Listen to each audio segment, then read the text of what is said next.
गुरु नानक देव जी महाराज दे नाल सिद्धां दी गोष्ठ हुंदी है ते सिद्ध बड़े भयानक रूप धारण करते हैं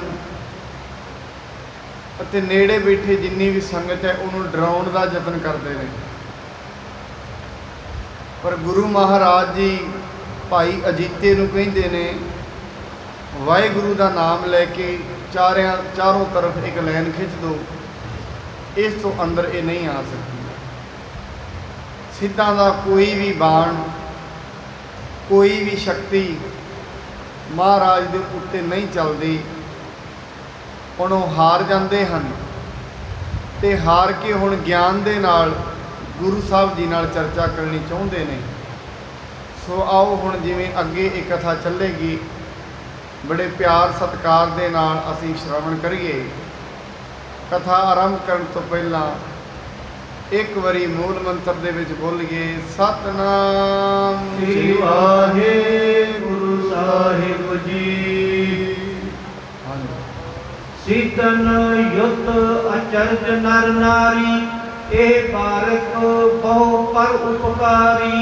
जदों वो बालक है जिहदा नाम संगती है, जिहड़ा अगन दे विच गुरु जी का हुक्म मन के बैठ गया, वो हुण बाहर आउंदा है।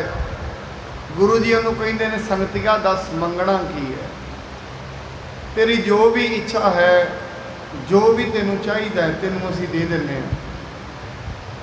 वो बाल कहता है, महाराज तुसीं अजीते को शक्ति खोई है, सिद्धां दे कोलों शक्ति खोली है, कृपा करो इन्हां नूं शक्ति वापस कर दो। सारे जिहड़े नर नारी ने वो हुण कहंदे ने, कहंदे बालक तो बड़ा परोपकारी है, हजे छोटी उम्र का है, 12-14 साल की उम्र है, ये तो बहुत परोपकारी है। बैस अल्प महिमा अदकाए, सिद्ध सर्ब लीने बख्शाए। सारे कहते उम्र बड़ी छोटी है पर महिमा यदी बड़ी वड्डी है। इन्हें जिन्ने भी वड्डे वड्डे सिद्ध हैं सारे दे सारे सिद्धां नूं बख्शवा लिया है। दोहरा भई सबन में शकत पुन, रहे निदे हर खाए। जिन्ने भी सिद्ध सन सारियां दे हिरदियां दे अंदर मुड़ के फिर शक्ति आ गई, जिहड़ी शक्ति गुरु नानक साहब जी ने खो लई सी, सिद्धां कोल फिर वो शक्ति आई। अपने दिल दे विच हिरदे दे विच इस समय सिद्ध बहुत खुश हो रहे हैं। धन धन श्री गुर कहीं, महिमा कहीं ना जाए। सारे हाथ जोड़ के बिना करते ने, धन है गुरु नानक, धन है गुरु नानक। गुरु नानक की महिमा नहीं कही जा सकती। किन्ने ही नरन किन्ने ही नारियां नूं गुरु नानक ने उधार दिता है। चौपई सिक्की धन धन सिख तेरे, पर उपकार करे दुख हेरे। सिद्ध कहते ने गुरु नानक साहब, धन तुहाडी सिੱਖੀ है, तुहाडे सिख भी धन ने, ਜਿਹੜੇ आप नाम जपते ने, होरनां नूं नाम जपाउंदे हन, ते उन्हां दे अंदर जिन्ना भी अध्यात्मक बल बनता है, जे कोई दुखी मनुख उन्हां दे सामने आ बैठता है, वो मनुख का भी उधार कर देंदे हन। अस कह सीतन गर्भ गवायो, बहुर न श्री गुर निकट जनायो। एवें सिद्ध जेड़े ने गुरु नानक देव जी की चरणी पै गए, तो मुड़ के उन्हें कदे भी अपने आप नूं गुरु नानक साहब जी के सन्मुख वड्डा नहीं जनाया।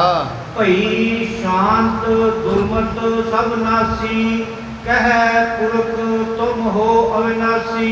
उन्हां दे अंदर सिद्धा अंदर शांति आ गई, भैड़ी मत दूर हो गई, ते अपने मुख तो हुण कहंदे ने, साहिब श्री गुरु नानक देव जी तुसी अविनाशी पुरख हो, तुहाडी महिमा बहुत वड्डी है, तुहाडी महिमा कोई भी बयान नहीं कर सकता।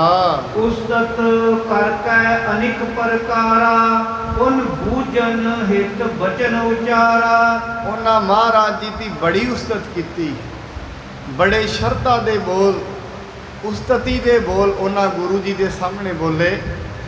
शब्द बोलन तो बाद गुरु साहब जी नूं सवाल करते हैं, सच्चे पातशाह ਤੁਹਾਡੇ ਕੋਲ ਕਿਹੜੀ ਸ਼ਕਤੀ ਹੈ ਜਿਹੜੀ ਸ਼ਕਤੀ ਦੇ ਨਾਲ ਦੁਨੀਆ ਤੁਹਾਡੇ ਕਦਮਾਂ ਵਿੱਚ ਪੈ ਗਈ ਹੈ। ਉਹ ਸ਼ਕਤੀ ਬਾਰੇ ਸਾਨੂੰ ਵੀ ਕੁਝ ਦੱਸਣਾ ਕਰੋ। केतक शपथ तुम्हारे माही, कहो तपा जी हमरे पाही। ਕਹਿੰਦੇ ਨੇ ਸਤਿਗੁਰੂ ਗੁਰੂ ਨਾਨਕ ਦੇਵ ਜੀ ਮਹਾਰਾਜ, ਉਹ ਸ਼ਕਤੀ ਕਿਹੜੀ ਹੈ ਜਿਹੜੀ ਏਡੀ ਵੱਡੀ ਹੈ, ਦੁਨੀਆ ਦਾ ਕੋਈ ਵੀ ਮਨੁੱਖ, ਦੁਨੀਆ ਦਾ ਕੋਈ ਵੀ ਪੀਰ ਪਕੰਬਰ ਤੁਹਾਡੀ ਸ਼ਕਤੀ ਦੇ ਸਨਮੁਖ ਕੁਝ ਨਹੀਂ ਹੈ। ਮੈਂ ਆਪ ਜੀ ਨੂੰ ਬੇਨਤੀ ਕਰਦਿਆਂ ਇਹ ਬਾਣੀ, ਇਹ ਸ਼ਬਦ ਉਹ ਮਨੁੱਖ ਬੋਲ ਰਹੇ ਨੇ ਜਿਨ੍ਹਾਂ ਕੋਲ ਆਪਣਿਆਂ ਕੋਲ ਵੀ ਬਹੁਤ ਸ਼ਕਤੀ ਹੈ। ਸਿੱਧ ਇਹ ਬਚਨ ਗੁਰੂ ਨਾਨਕ ਦੇਵ ਜੀ ਨੂੰ ਕਹਿ ਰਹੇ ਨੇ। ਸਿੱਧਾਂ ਦੇ ਕੋਲ ਆਪ ਵੀ ਰਿੱਧੀਆਂ ਨੇ, ਸਿੱਧੀਆਂ ਨੇ, ਪਰ ਗੁਰੂ ਨਾਨਕ ਦੇਵ ਜੀ ਦੀ ਸ਼ਕਤੀ ਦੇ ਅੱਗੇ ਉਹ ਹਾਰ ਬੈਠੇ ਹਨ। ਇਸ ਕਰਕੇ ਮਹਾਰਾਜ ਜੀ ਤੋਂ ਪੁੱਛਣਾ ਚਾਹੁੰਦੇ ਹਨ, ਹੇ ਤਪਾ ਜੀ, ਸਾਨੂੰ ਇਹ ਦੱਸਣਾ ਕਰੋ ਉਹ ਸ਼ਕਤੀ ਕਿਹੜੀ ਹੈ ਜਿਹਦੇ ਨਾਲ ਤੁਸੀਂ ਆ ਸਾਰੀ ਸਿੱਧ ਮੰਡਲੀ ਨੂੰ ਜਿੱਤ ਲਿਆ ਹੈ। ਤੈ ਪਰ ਨਾ ਤੁਮਰੇ ਸਮਸਰ ਦੇਖਾ, ਸਭ ਤੇ ਤੁਮ ਹੋ ਪੁਰਖ ਵਿਸੇਖਾ। ਗੁਰੂ ਨਾਨਕ ਦੇਵ ਜੀ ਮਹਾਰਾਜ, ਤੁਹਾਡੇ ਤੋਂ ਵੱਡਾ ਗਿਆਨੀ, ਤੁਹਾਡੇ ਤੋਂ ਵਰਗਾ ਦਿਆਲੂ, ਤੁਹਾਡੇ ਤੋਂ ਵੱਡਾ ਗਿਆਨੀ ਇਸ ਦੁਨੀਆ ਅੰਦਰ ਨਹੀਂ ਦੇਖਿਆ ਜਾ ਸਕਦਾ। ਇਸ ਕਰਕੇ ਤੁਸੀਂ ਇਹ ਕਿਰਪਾ ਕਰੋ, ਸਾਨੂੰ ਇਹ ਦੱਸੋ ਇਹ ਸ਼ਕਤੀ ਦੇ ਮਾਲਕ ਤੁਸੀਂ ਕਿਵੇਂ ਬਣੇ ਹੋ, ਸਾਨੂੰ ਇਹਦੇ ਬਾਰੇ ਦੱਸਣਾ ਕਰੋ। ਦੋਹਰਾ ਗੁਰੂ ਭੰਨਿਓ ਸਤਨਾਮ ਕੀ, ਵਡਿਆਈ ਵੱਡ ਜਾਨ। ਮੇਰੇ ਮਹਾਰਾਜ ਕਹਿੰਦੇ ਨੇ, ਸਿੱਧੋ ਮੇਰੇ ਕੋਲ ਆਪਣੀ ਕੋਈ ਸ਼ਕਤੀ ਨਹੀਂ ਹੈ, ਇਹ ਸਾਰੀ ਵਡਿਆਈ ਸਤਨਾਮ ਦੀ ਹੈ। ਸਤਨਾਮ ਦਾ ਮੰਤਰ ਜੋ ਵੀ ਜਪਦਾ ਹੈ ਉਹਦੇ ਅੰਦਰ ਵਡਿਆਈਆਂ ਆ ਜਾਂਦੀਆਂ ਹਨ।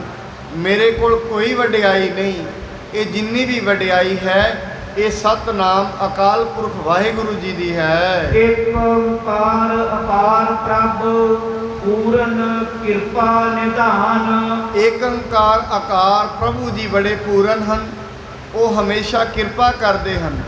ਮੈਂ ਆਪ ਜੀ ਦੀ ਗਿਆਤ ਲਈ ਅਰਜ਼ ਕਰਾਂ, ਗੁਰੂ ਨਾਨਕ ਦੇਵ ਜੀ ਮਹਾਰਾਜ ਜਦੋਂ ਕਦੇ ਵੀ ਕਿਸੇ ਦਾ ਉਧਾਰ ਕਰਦੇ ਸਨ, ਕਦੇ ਉਹਨਾਂ ਇਹ ਨਹੀਂ ਆਖਿਆ ਮੇਰੀ ਸ਼ਕਤੀ ਦੇ ਨਾਲ ਤੇਰਾ ਉਧਾਰ ਹੋਏਗਾ। ਗੁਰੂ ਨਾਨਕ ਦੇਵ ਜੀ ਮਹਾਰਾਜ ਇਹ ਬਚਨ ਕਰਿਆ ਕਰਦੇ ਸਨ, ਜਾ ਭਾਈ ਅਕਾਲ ਤੇਰੇ ਤੇ ਮਿਹਰਬਾਨ ਹੋਏਗਾ, ਤੇਰੇ ਕੰਮ ਸਵਰ ਜਾਣਗੇ। ਅਕਾਲ ਤੇਰੇ ਤੇ ਦਿਆਲੂ ਹੋਏਗਾ, ਤੇਰੇ ਤੇ ਕਿਰਪਾ ਕਰੇਗਾ। ਐਸੀ ਬਖਸ਼ਿਸ਼ ਦੇ ਦਾਤੇ ਸਾਹਿਬ ਸ੍ਰੀ ਗੁਰੂ ਨਾਨਕ ਦੇਵ ਜੀ ਮਹਾਰਾਜ ਆਪਣੀ ਪਾਵਨ ਬਾਣੀ ਜਪਜੀ ਸਾਹਿਬ ਦੇ ਵਿੱਚ ਆਪਣੇ ਆਪ ਨੂੰ ਨੀਚ ਕਹਿ ਕੇ ਵੀ ਬੁਲਾਉਂਦੇ ਹਨ। ਏਡੀ ਸ਼ਕਤੀ ਦੇ ਮਾਲਕ ਸਤਿਗੁਰੂ ਜੀ ਕਹਿੰਦੇ ਹਨ, ਨਾਨਕ ਨੀਚ ਕਹੈ ਵਿਚਾਰ, ਵਾਰਿਆ ਨਾ ਜਾਵਾਂ ਏਕ ਵਾਰ, ਜੋ ਤੁਧ ਭਾਵੈ ਸਾਈ ਭਲੀ ਕਾਰ।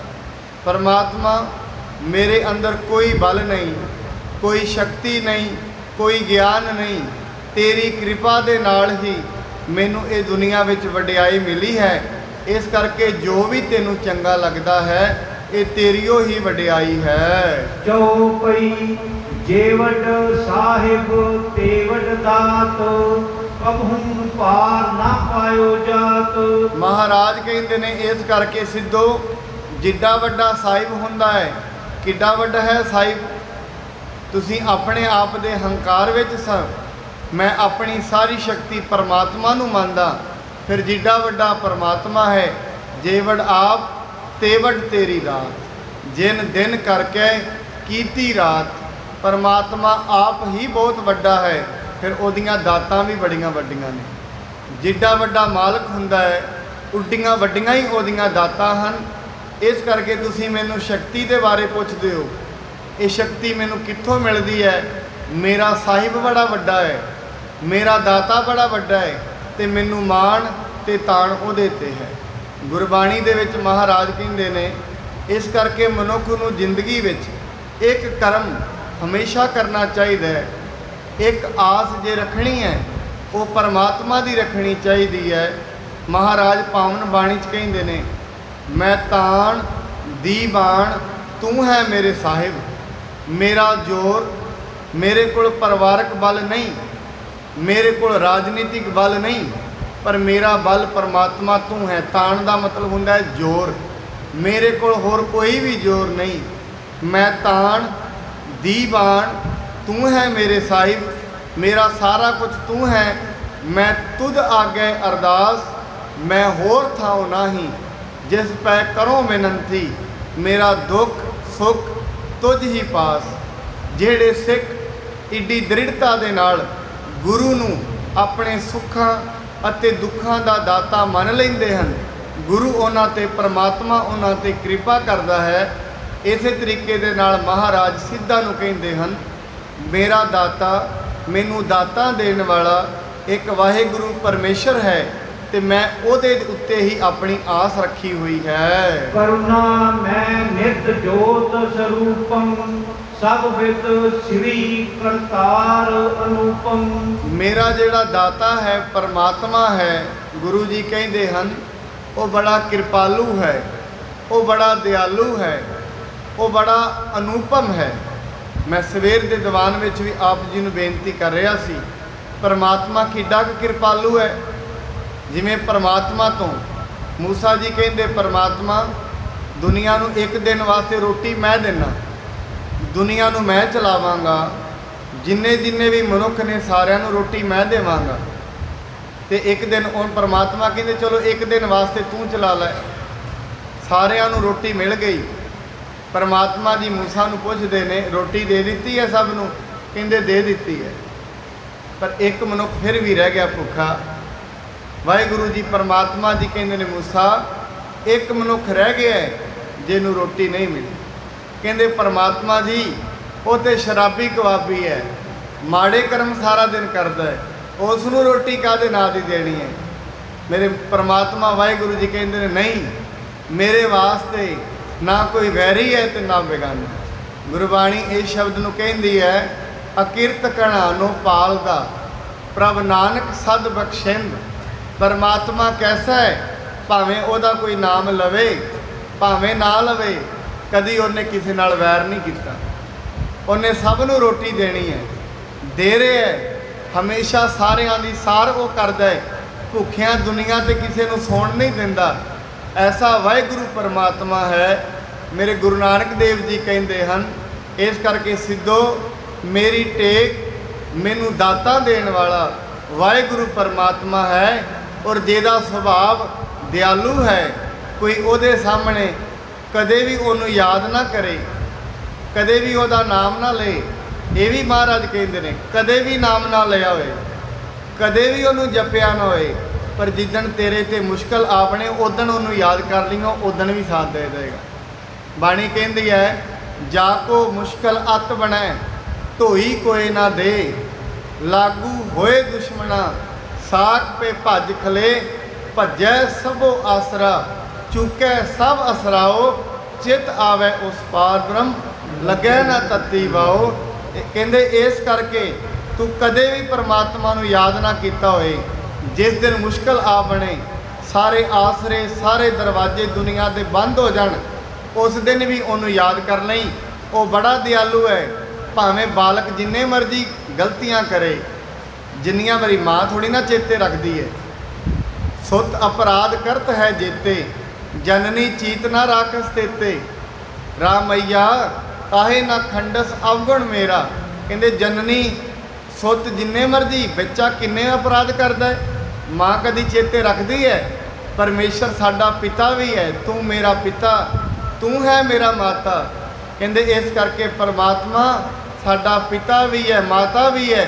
ਲੱਖਾਂ ਅਪਰਾਧ ਅਸੀਂ ਕੀਤੇ ਹੋਣ, ਜਿਸ ਦਿਨ ਕਦੀ ਮੁਸ਼ਕਲ ਆ ਬਣੇ, ਆ ਕੇ ਗੁਰੂ ਦੇ ਚਰਨੀ ਢਹਿ ਪਈਏ, ਗੁਰੂ ਉਦੋਂ ਵੀ ਮਨੁੱਖ ਦੀ ਬਾਂਹ ਫੜ ਲੈਂਦਾ ਹੈ। ਕਿਰਪਾ ਦ੍ਰਿਸ਼ਟ ਦੇਖਤ ਹੈ ਜਾਨ ਕੋ, ਦਾਨ ਨਾਮ ਕੋ ਦੇਵਤ ਤਾਂ ਕੋ। ਮਹਾਰਾਜ ਜੀ ਕਹਿਣ ਲੱਗੇ ਸਿੱਧਾਂ ਨੂੰ, ਸਿੱਧੋ ਜਦੋਂ ਪਰਮਾਤਮਾ ਆਪਣੀ ਕਿਰਪਾ ਦੀ ਦ੍ਰਿਸ਼ਟੀ ਨਾਲ ਵੇਖਦਾ ਹੈ, ਜਿਹਦੇ ਤੇ ਵੀ ਉਹ ਕਿਰਪਾ ਦੀ ਦ੍ਰਿਸ਼ਟੀ ਨਾਲ ਵੇਖ ਲੈਂਦਾ ਹੈ, ਉਹਨੂੰ ਨਾਲੋਂ ਨਾਲ ਪਰਮਾਤਮਾ ਨਾਮ ਦੀ ਦਾਤ ਬਖਸ਼ ਦਿੰਦਾ ਹੈ। ਮਾਨ ਅਪਮਾਨ ਸੂਤੇ ਛੁੱਟ ਜਾਹੀ, ਸੁਖ ਕੇ ਸਹਿਤ ਪਰਮ ਪਦ ਪਾਹੀ। ਜਿੱਦਣ ਪਰਮਾਤਮਾ ਬਖਸ਼ਿਸ਼ ਤੇ ਆਉਂਦਾ ਹੈ, ਮਨੁੱਖ ਦਾ ਮਾਣ ਵੀ ਦੂਰ ਹੋ ਜਾਂਦਾ ਹੈ।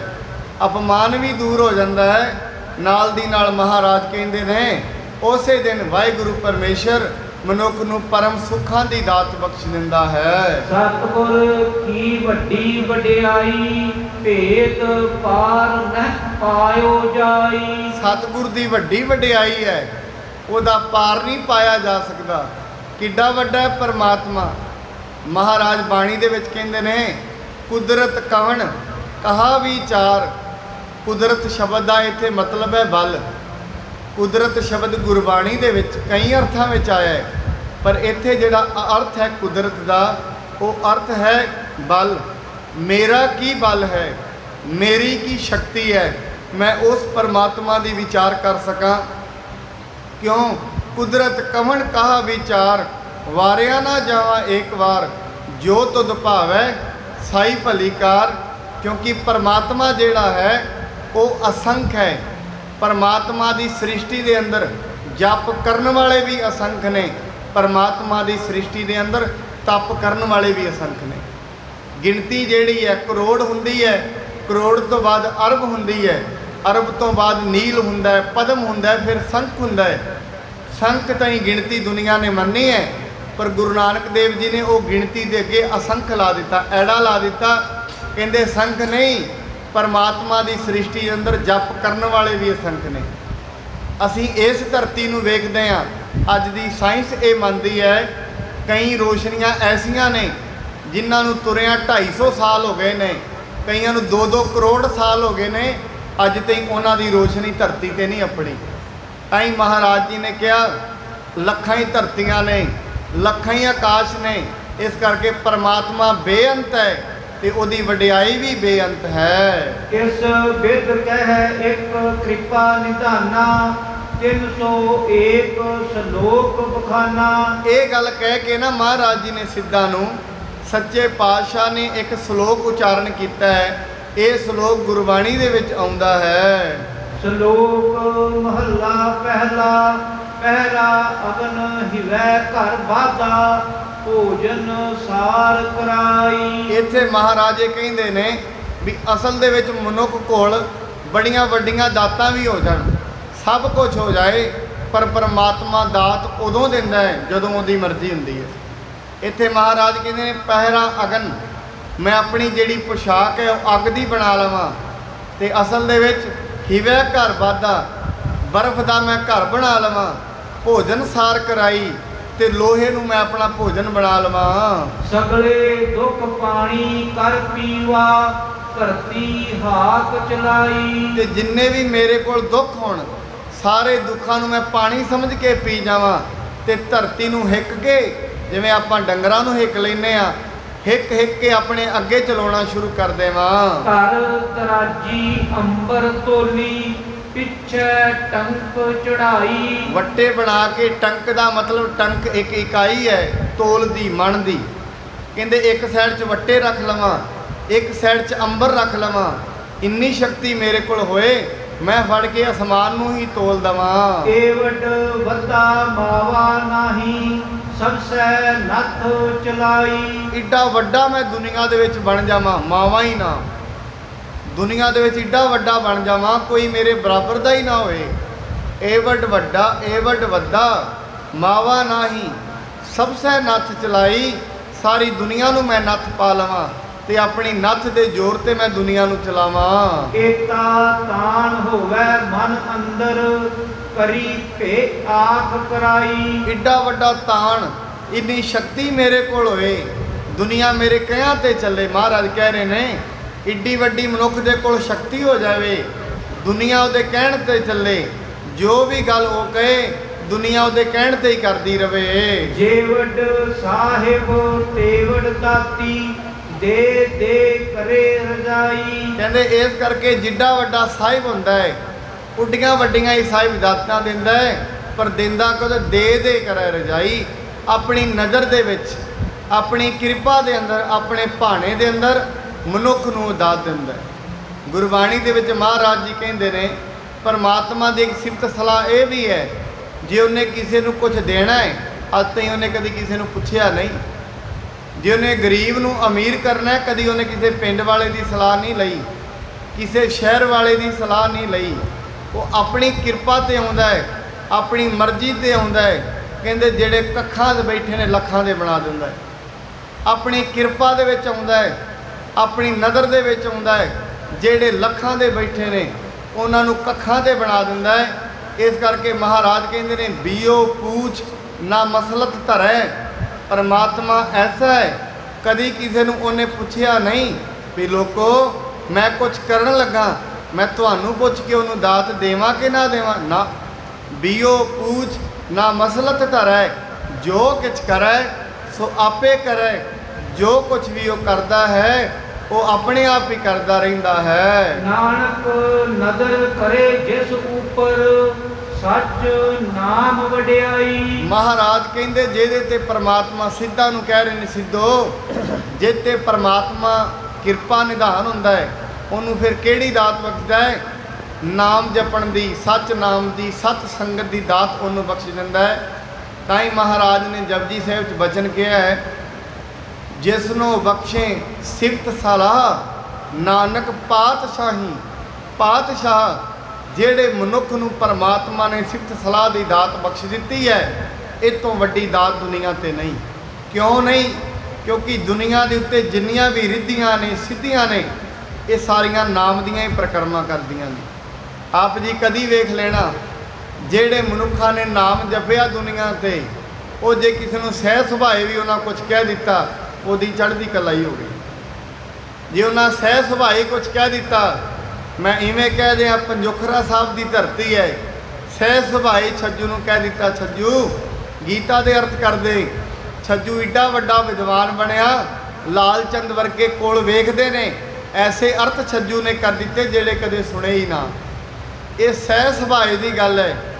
ਗੁਰੂ ਆਪਣੀ ਨਜ਼ਰ ਦੀ ਦ੍ਰਿਸ਼ਟੀ ਵਿੱਚ ਆਇਆ ਹੋਏ, ਸਹਿਜ ਸੁਭਾਏ ਕਿਸੇ ਨੂੰ ਬੋਲ ਦੇਵੇ, ਸਹਿਜ ਸੁਭਾਏ ਕਿਸੇ ਨੂੰ ਕੁਝ ਕਹਿ ਦੇਵੇ, ਆਪਣੀ ਨਜ਼ਰ ਦੇ ਵਿੱਚ ਆਇਆ ਪਰਮਾਤਮਾ ਇੱਕ ਸਾਧੂ ਨਾਮ ਜਪਣ ਵਾਲਾ, ਜਿਸ ਨੂੰ ਪਰਮਾਤਮਾ ਨੇ ਨਾਮ ਦੀ ਦਾਤ ਬਖਸ਼ੀ ਹੋਈ ਹੈ, ਉਹ ਆਪਣੀ ਨਜ਼ਰ ਦੇ ਨਾਲ ਕੁਝ ਵੀ ਕਰ ਸਕਦਾ ਹੈ। ਦੋਹਰਾ ਇਹ ਸ਼ਲੋਕ ਸੁਣ ਕੇ ਸਭੈ ਸਿੱਧਨ ਸਤ ਕਰ ਮਾਨ। ਇਹ ਸ਼ਲੋਕ ਸੁਣ ਕੇ ਜਿੰਨੇ ਵੀ ਉੱਥੇ ਸਿੱਧ ਸਨ, ਸਾਰਿਆਂ ਨੇ ਬੜੀ ਮਹਾਰਾਜ ਦੀ ਸਿਫਤ ਕੀਤੀ ਅਤੇ ਗੁਰੂ ਨਾਨਕ ਦੇਵ ਜੀ ਮਹਾਰਾਜ ਜੀ ਨੂੰ ਦੁਨੀਆ ਦਾ ਵੱਡਾ ਅਵਤਾਰ ਮੰਨ ਰਹੇ ਹਨ।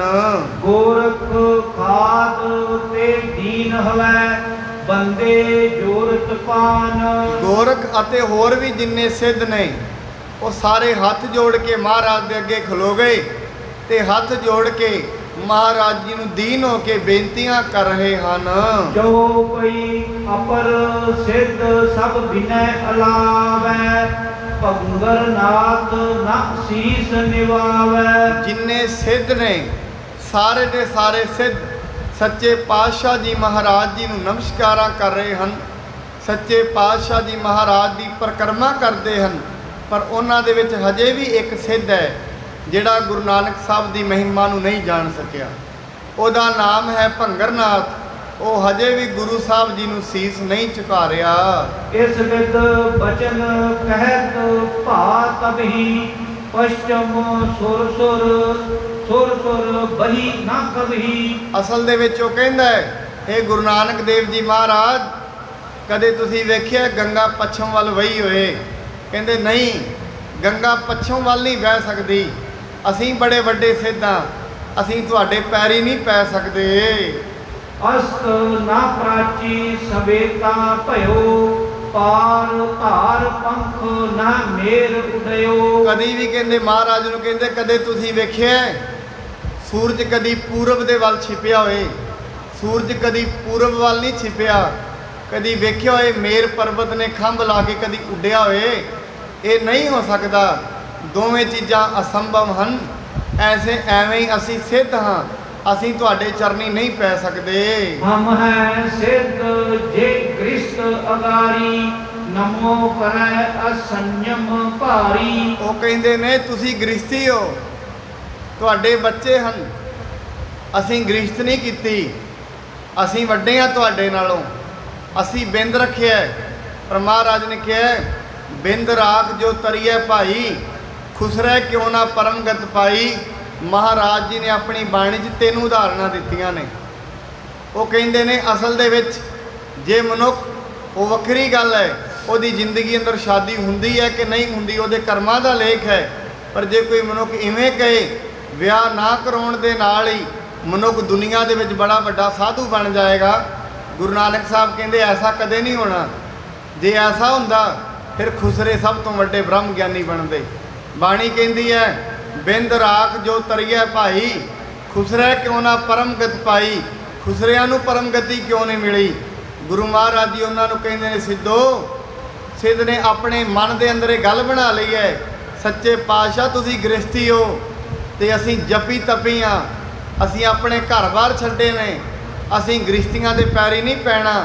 ਇਹ ਤੇ ਐਵੇਂ ਹੋ ਗਿਆ ਜਿਵੇਂ ਗੰਗਾ ਪੂਰਬ ਵੱਲ ਵਹਿ ਗਈ ਹੋਏ, ਇਹ ਤੇ ਐਵੇਂ ਹੋ ਗਿਆ ਜਿਵੇਂ ਸੂਰਜ ਪੱਛਮ ਵੱਲ ਦੇ ਵੱਲ, ਸੂਰਜ ਪੂਰਬ ਦੇ ਵੱਲ ਜਾ ਕੇ ਛਿਪ ਗਿਆ ਹੋਏ। ਦੁਨੀਆ ਦਾ ਸਾਰਾ ਸਿਸਟਮ ਵਿਗੜ ਜਾਏਗਾ। ਅਸੀਂ ਗ੍ਰਸਤੀਆਂ ਦੇ ਪੈਰੀ ਨਹੀਂ ਪੈਣਾ, ਇਸ ਕਰਕੇ ਅਸੀਂ ਤੁਹਾਡੇ ਪੈਰੀ ਨਹੀਂ ਪੈ ਸਕਦੇ। ਉਡਿਓ ਆਕਾਸ਼ ਵਿਖੈ ਕਹਿ ਐਸੇ, ਜਾਤ ਬਿਹੰਗ ਯੁੱਧ ਬਲ ਕਹਿ ਜੈਸੇ। ਇਹ ਗੱਲ ਕਹਿ ਕੇ ਉਹ ਗੁਰੂ ਸਾਹਿਬ ਨੂੰ ਸ਼ਕਤੀ ਵਿਖਾਉਂਦਾ ਹੈ। ਮਹਾਰਾਜ ਦੇ ਸਾਹਮਣੇ ਉੱਡਿਆ, ਉੱਡ ਕੇ ਆਕਾਸ਼ ਵਿੱਚ ਚਲਾ ਗਿਆ।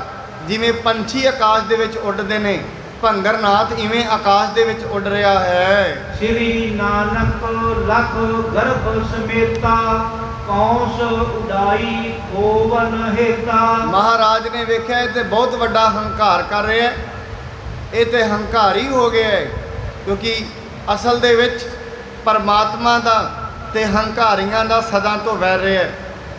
ਗੁਰਬਾਣੀ ਕਹਿੰਦੀ ਹੈ ਲੋਭੀ ਬਖਸ਼ੇ ਜਾਂਦੇ ਨੇ, ਕ੍ਰੋਧੀ ਬਖਸ਼ੇ ਜਾਂਦੇ ਨੇ, ਕਾਮੀ ਬਖਸ਼ੇ ਜਾਂਦੇ ਨੇ, ਹੰਕਾਰੀਆਂ ਨੂੰ ਕਦੇ ਬਖਸ਼ਿਸ਼ ਨਹੀਂ ਮਿਲਦੀ।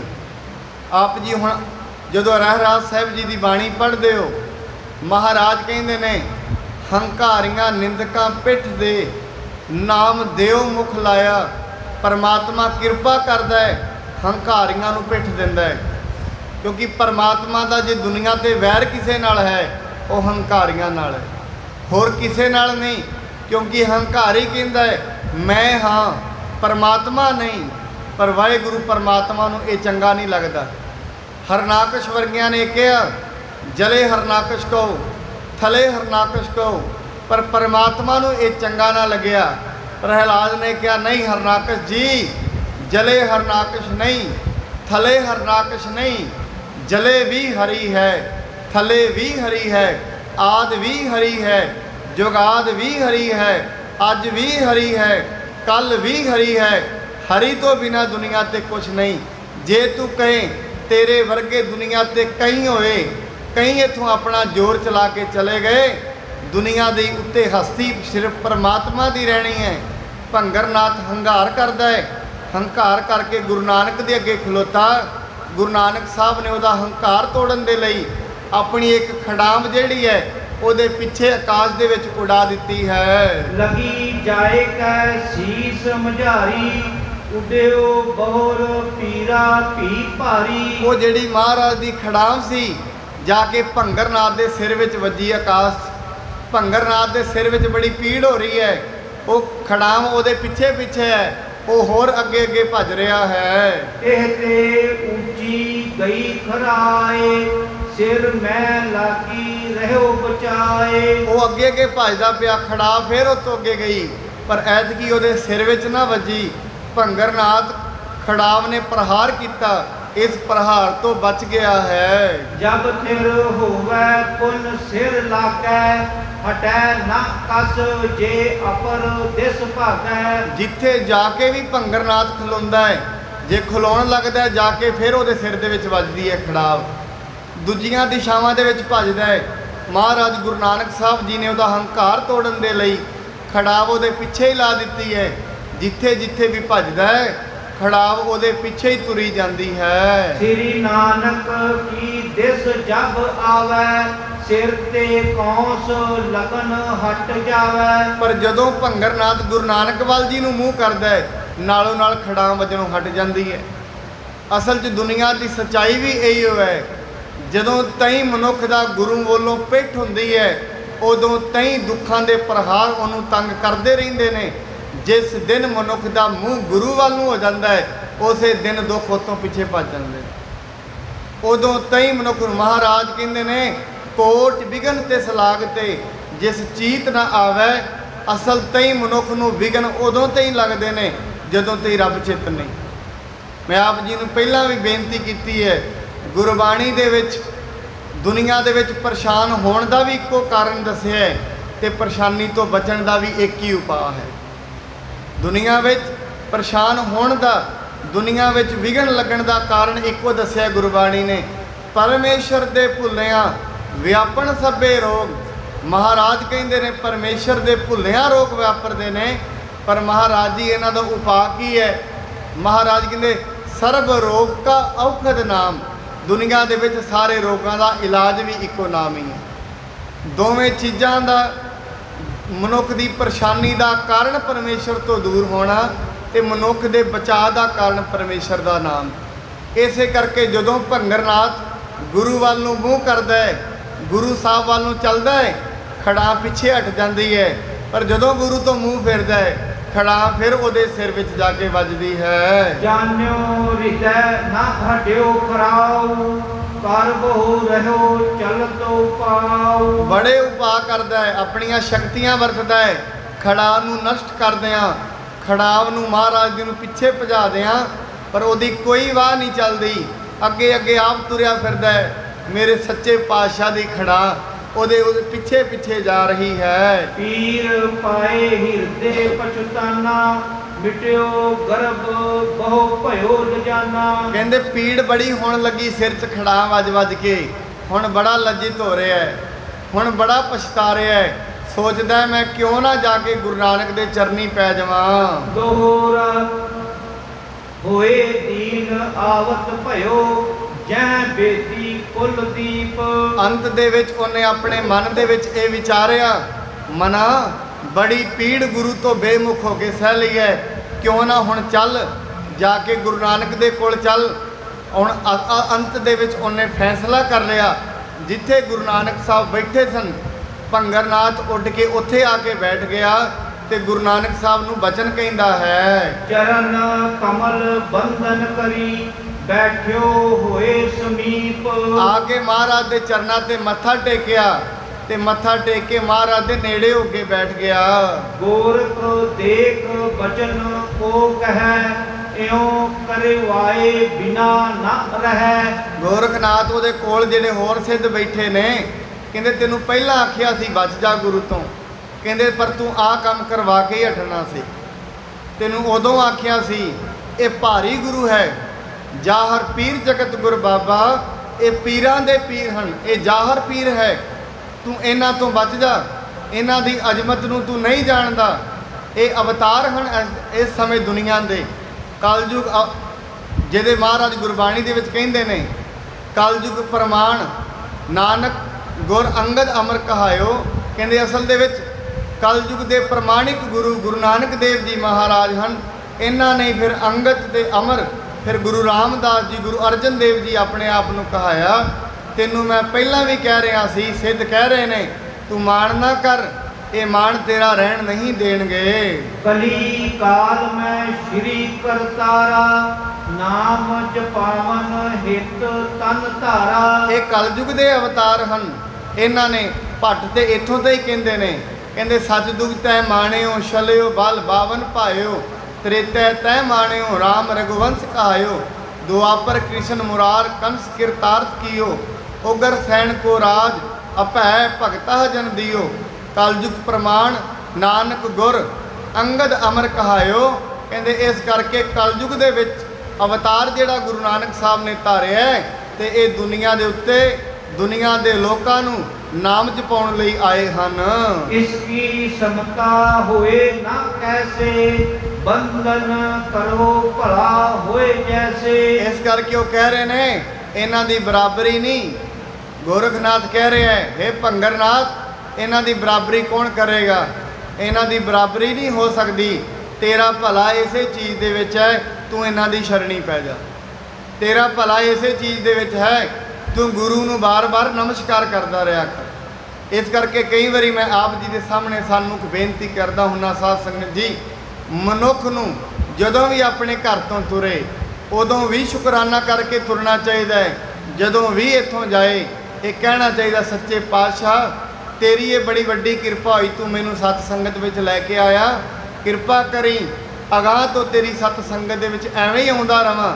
ਕਹਿੰਦੇ ਇਸ ਕਰਕੇ ਆਉਂਦਿਆਂ ਵੀ ਨਾਮ ਜਪਦਿਆਂ ਆਉਣਾ ਚਾਹੀਦਾ ਹੈ, ਜਦੋਂ ਇੱਥੇ ਜਾਏ ਜਾਂਦਿਆਂ ਵੀ ਨਾਮ ਜਪਣਾ ਚਾਹੀਦਾ ਹੈ। ਨੀਕੇ ਬਚਨ ਸੁਨੋ ਪੁਨ ਕਹੋ, ਤਤ ਗਿਆਨ ਕੋ ਉਰ ਮਹਿ ਲਹੋ। ਭੰਗਰਨਾਥ ਨੂੰ ਕਹਿੰਦੇ ਹਨ ਸਿੱਧ, ਹੇ ਭੰਗਰਨਾਥ ਤੂੰ ਇੱਕ ਕਰਮ ਕਰ, ਇਹਨਾਂ ਦੇ ਕੋਲ ਬੈਠ ਜਾ, ਮੱਥਾ ਟੇਕ, ਇਹਨਾਂ ਤੋਂ ਸ਼ੁਭ ਬਚਨ ਸੁਣ, ਇਹਨਾਂ ਤੋਂ ਦੁਨੀਆ ਦਾ ਤਤਵ ਗਿਆਨ ਪਰਮਾਰਥ ਦੇ ਰਾਹ ਦੀ ਸੋਝੀ ਲੈ ਲਾ।